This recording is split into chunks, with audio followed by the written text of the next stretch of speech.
जीवितଙ୍କୁ ମୃତ ଦର୍ଶାଇ କ୍ଷତିପୂରଣରୁ ବଞ୍ଚିତ।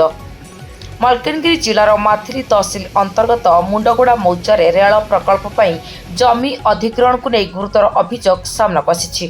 ପୀଡ଼ିତ ପରିବାରଙ୍କ ଦାବି ଅନୁଯାୟୀ ଜୀବିତ ଥିବା ସୁଭଦ୍ରା ନାୟକଙ୍କୁ ସରକାରୀ ରେକର୍ଡରେ ମୃତ ଦର୍ଶାଯାଇଛି। ସେହିପରି ଉଦ୍ଧବ ଓ ଡମୁଣିଙ୍କ ନାମ ବଂଶଜ ତାଲିକାରୁ ବାଦ୍ ପଡ଼ିଥିବାରୁ ସେମାନେ ସରକାରୀ କ୍ଷତିପୂରଣ ପାଇନଥିବା ଅଭିଯୋଗ କରିଛନ୍ତି। ପରିବାରର କହିବା ଅନୁଯାୟୀ ସେମାନେ ପ୍ରଥମେ ସମ୍ପୃକ୍ତ ଜମି ଅଧିଗ୍ରହଣ କର୍ତ୍ତୃପକ୍ଷ ଏବଂ ପରେ ଜିଲ୍ଲା ପ୍ରଶାସନଙ୍କ ନିକଟରେ ବାରମ୍ବାର ଅଭିଯୋଗ କରିଥିଲେ, କିନ୍ତୁ ସନ୍ତୋଷଜନକ ସମାଧାନ ନ ମିଳିବାରୁ ସେମାନେ ସମାଜସେବୀ ଶରତ ଚନ୍ଦ୍ର ବୁରୁଦାଙ୍କ ସହାୟତା ଲୋଡ଼ିଥିଲେ।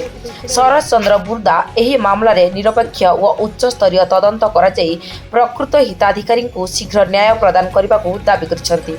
ଅଭିଯୋଗରେ ଆହୁରି କୁହାଯାଇଛି ଯେ ବିବାହିତ ହୋଇଥିବାରୁ ପୈତୃକ ସମ୍ପତ୍ତିରେ ଅଧିକାର ନଥିବା କଥା କୁହାଯାଇଥିଲା। ଏଥିସହ କିଛି ବ୍ୟାଙ୍କ ଖାତାକୁ ଅର୍ଥ ସ୍ଥାନାନ୍ତର ହୋଇଥିବା ନେଇ ମଧ୍ୟ ଅଭିଯୋଗ ହୋଇଛି। ତେବେ ଏହି ସମସ୍ତ ଅଭିଯୋଗର ସତ୍ୟତା ସ୍ୱାଧୀନ ଓ ନିରପେକ୍ଷ ତଦନ୍ତ ସାପେକ୍ଷ କରାଯିବା ନେଇ ପୀଡ଼ିତା ପରିବାର ସରକାରଙ୍କୁ ଦାବି କରିଛନ୍ତି। जमी रेन गला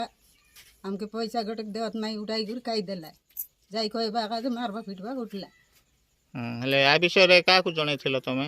तहसीलदार गाली कितरन बड़बा कलेक्टर टान गाली ए जाको काई नहीं आदि काई टान जाई तहसील मैडम कोन कहले मर गला बोल कहला अरे इनकार कोला मर गला बोलला हम गुमार बाबा होची लईकन पूजारी तांकर से मुंडागुड़ार जमी 35 खाता नंबर 35 से माने पाइबार हक अच्छी तारपर आहरी गोटे अच्छी आमर सुभद्रा नायक तार बाबार नाम होची अरसिंह पूजारी तार खाता नंबर भी गोटे 35 खाता नंबर 35 से माने पाइबार हक अच्छी तांक किछि पैसा मिली नाही मत पचारले केंती कोन कले बाबू बोले कहलारू मुई तहसील ऑफिस भी नहीं थी तहसील मैडम कहला कि तुम ना तो मरी जाइए बोली लिखाई देले अरे तुम्हें बंचीच से तदारख करबो बोली कहले आज जाए किसी तदारख करी ना तार आरआई को भी इनक्वारी पठाइले आरआई मिसा आइला इनक्वारी कर रिपोर्ट देला कि न देला से सब आम जानू तार कलेक्टर को भी जणाइलु तार एडीएम को जणाइलु किसी पदक्षेप नहीं आंती बाबार जमी ट्रेन रास्ता गला मु तो गोटे जीव मदे बाट नहीं से घुमाइले भाटी मरी गला बेल डाबू उठाई कई देला गोटे डंगाई जाको देखी नहीं मालकानगिरी गाले नहीं मातली आई से तहसील लोग गाले नहीं आरे कहले नहीं आरे सही से तो दिशा आई तिरुरी सिटी गुडा गुडा नहीं करी आर सिटी एथि देव बोली कहले चलो आरे से बाट जाई करी आरे गोट रमाई देला कोन काम मालकानगिरी जिले रे चालू अछि। एही समय रे मातली तहसील अधीन रे चलीथिबा जमी अधिग्रहण प्रक्रिया रे किछि अनियमितता हेतिबा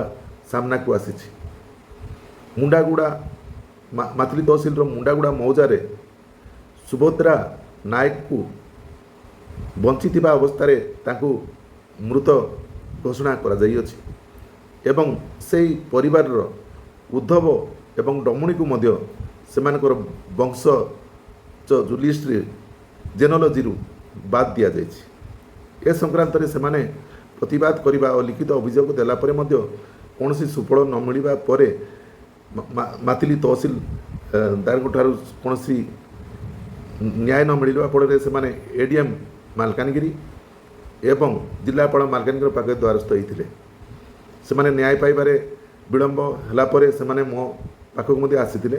सेमानक आलोचना करबा नथिपत्र देखिबारे किछि चंचकता होइतिबा मु उपलब्धि करथिली। परवर्ती समय रे मु एहाकु कोर विरोध करुछि एवं तुरंत पीड़ित परिवार माने न्याय पाइबे सेमानकर हक पाइबे सेति प्रति सरकार तथा शासन कल निश्चित ध्यान देबे बोली मु दाबी करुछि।